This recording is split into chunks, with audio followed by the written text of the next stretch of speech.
Hello students, आज हम class 12 PSCB CBSE का बायोलॉजी का चैप्टर 1 रिप्रोडक्शन इन ऑर्गेनिज्म पढ़ने जा रहे हैं।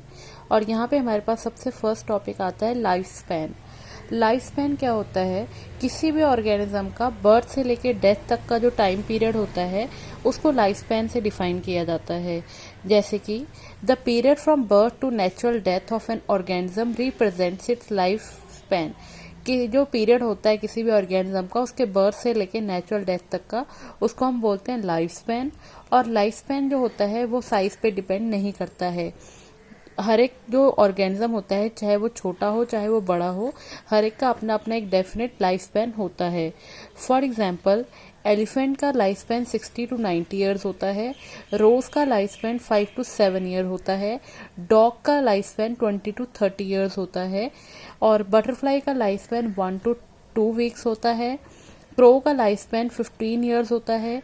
बनाना ट्री का होता है 25 ईयर्स। काऊ का लाइफ स्पैन 20 to 25 ईयर्स होता है। पैरट का लाइफ स्पैन 140 ईयर्स होता है। क्रोकोडाइल का लाइफ स्पैन 60 ईयर्स होता है। हॉर्स का लाइफ स्पैन 60 ईयर्स होता है। फ्रूट फ्लाई का 30 डेज। राइस प्लांट का 3 to 4 मंथ। टॉर्टोइस का 100 to 150 ईयर्स। बनियान ट्री का 200 ईयर्स। तो यहाँ पे क्या है, हर एक का अपना अपना टाइम लाइफ स्पैन है। किसी का लाइफ स्पैन उसके साइज पे डिपेंड नहीं करता है। और कोई भी ऐसा ऑर्गेनिज्म नहीं है जो इममॉर्टल हो, जिसकी डेथ ना होनी हो। तो हर एक का क्या होता है, हर एक का लाइफ स्पैन होता है। लाइफ स्पैन से भी एक इम्पॉर्टेंट चीज होती है, वो है रिप्रोडक्शन। अगर रिप्रोडक्शन नहीं होगी तो ये लाइफ स्पैन तो पॉसिबल ही नहीं है। तो रिप्रोडक्शन क्या होती है?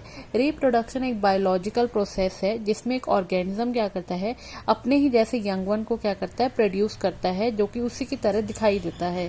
फॉर एग्जाम्पल, हमारे पेरेंट्स ने हमें जन्म दिया और हम सिमिलर होते हैं अपने पेरेंट्स के जैसे। तो ये क्या है, एक तरह का रिप्रोडक्शन होता है। तो reproduction is defined as a biological process in which an organism give rise to young one similar to itself. जिसमें जो ऑर्गेनिज्म होता है वो अपने ही जैसे सिमिलर को क्या करता है, जन्म देता है। उसको हम बोलते हैं रिप्रोडक्शन। रिप्रोडक्शन आपने आगे भी पढ़ी होगी। जो ऑफस्प्रिंग होता है, ऑफस्प्रिंग क्या होता है, जो यंग वन प्रोड्यूस होता है, इसको हम क्या बोलते हैं, ऑफस्प्रिंग। ऑफस्प्रिंग जो होता है वो ग्रो करता है, मेच्योर होता है। मेच्योर होने के बाद वो अपने ही जैसे नए ऑफस्प्रिंग बनाता है। उसके बाद कह रहे हैं, thus there is a cycle of birth, growth and death continue. तो इस तरीके से क्या है, बर्थ का, ग्रोथ का और डेथ का टाइम ये लाइफ साइकिल चलता रहता है। जैसे हमारे पेरेंट्स हैं, हमारे पेरेंट्स ने हमें जन्म दिया, हम ग्रो करेंगे, मेच्योर होंगे, हम अपने यंग वंस को प्रोड्यूस करेंगे, फिर वो यंग वंस ग्रो करेंगे, मेच्योर करेंगे, और पुराने पुराने जैसे जैसे होते जाते हैं वो उनकी डेथ होती रहती है। तो एक तरह का क्या है, ये लाइफ साइकिल है जो चलता रहता है। Reproduction enables the continuity of the species generation after generation. ये रिप्रोडक्शन के एडवांटेजेस हैं। रिप्रोडक्शन के कारण क्या होता है, स्पीसीज की कॉन्टिन्यूटी बनती रहती है generation after generation. Genetic variation is created and inherited during reproduction. Genetic variation is created, जब क्या होता है, रिप्रोडक्शन होती है उस टाइम पे जो हमारे जेनेटिक वेरिएशन, जो सेल होता है उसके न्यूक्लियस में जेनेटिक वेरिएशन देखने को मिलती है। ये जेनेटिक वेरिएशन और इनहेरिटेंस के बारे में आप आगे जाके फर्दर चैप्टर्स में डिटेल में पढ़ेंगे। There is a large diversity in mechanism of reproduction of organism. बहुत ज़्यादा डाइवर्सिटी होती है इस रिप्रोडक्शन में। The organism habitat, its internal physiology and several other factors are collectively respond how it reproduce. अब ऑर्गेनिज्म किस तरह के इन्वायरमेंट में रह रहा है, उसकी अंदर से किस तरह की फिजियोलॉजी है, और इसी तरीके से बहुत सारे जो फैक्टर्स होते हैं वो रिस्पॉन्सिबल होते हैं कि किस तरीके से जो ऑर्गेनिज्म है वो रिप्रोड्यूस करेगा।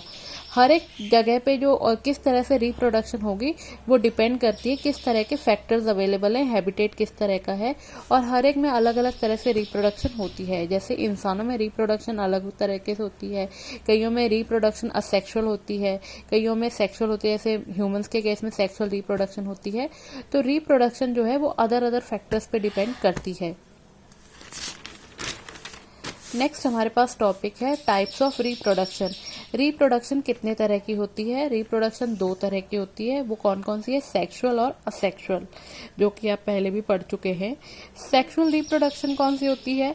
जिसमें 2 अलग अलग तरह के सेक्स पार्टिसिपेट करते हैं और उनके गैमेट्स आपस में फ्यूज होते हैं, तो क्या होता है, एक न्यू गैमेट बनता है जिसको जाइगोट कहा जाता है। इस तरह की जो होती है उसको हम बोलते हैं सेक्सुअल रिप्रोडक्शन, जिसमें मेल और फीमेल गैमेट फ्यूज होके जाइगोट बनाते हैं, उसको हम बोलते हैं सेक्सुअल रिप्रोडक्शन।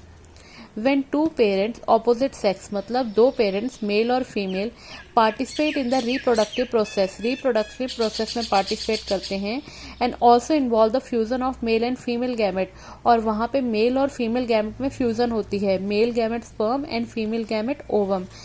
स्पर्म और ओवम में जब फ्यूजन होती है तो उसके दौरान क्या होता है, जाइगोट बनता है, और इस तरह की रिप्रोडक्शन को हम सेक्सुअल रिप्रोडक्शन कहते हैं। नेक्स्ट है asexual. When offspring is produced by single parent with और without the involvement of gamete formation, the reproduction is asexual. जब ऑफस्प्रिंग प्रोड्यूस होता है किसी सिंगल पेरेंट से, वहां पे गैमेट या तो होता है या फिर नहीं होता है, फ्यूजन ऑफ गैमेट होगी या फिर नहीं होगी, उसको हम बोलते हैं असेक्सुअल रिप्रोडक्शन। और असेक्सुअल रिप्रोडक्शन से जो ऑफस्प्रिंग प्रोड्यूस होता है वो एग्जैक्ट अपने पेरेंट जैसा सेम होता है। अब हम असेक्सुअल रिप्रोडक्शन के बारे में डिटेल में पढ़ते हैं। पहले asexual reproduction, in this method a single individual is capable of producing offspring. इसमें क्या होता है, एक सिंगल जो इंडिविजुअल होता है, एक सिंगल पेरेंट जो होता है, चाहे वो मेल हो चाहे वो फीमेल हो, वो क्या करता है, रिप्रोडक्शन के लिए रिस्पॉन्सिबल होता है और वही यंग वन प्रोड्यूस करता है। The offspring that are produced are not only identical to one another but are also exact copies of their parent। अब सपोज करो 1 पेरेंट से 2 ऑफस्प्रिंग प्रोड्यूस हुए हैं, तो दोनों ऑफस्प्रिंग बिल्कुल सेम होंगे और वो एग्जैक्ट सेम होंगे अपने पेरेंट जैसे। उसके बाद बोल रहे हैं these offspring are also genetically identical to each other. वो ऑफस्प्रिंग जो होंगे जेनेटिकली भी वो सेम होंगे, आइडेंटिकल होंगे। The term clone is use to describe such morphology and genetically similar individual.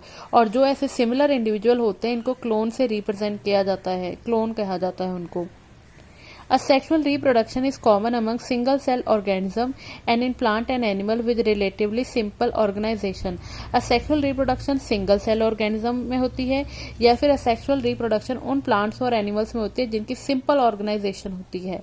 क्योंकि highly complex organization होती है उनमें asexual reproduction नहीं होती है, बट जिनमें simple organization होती है उसमें क्या होती है, asexual reproduction होती है।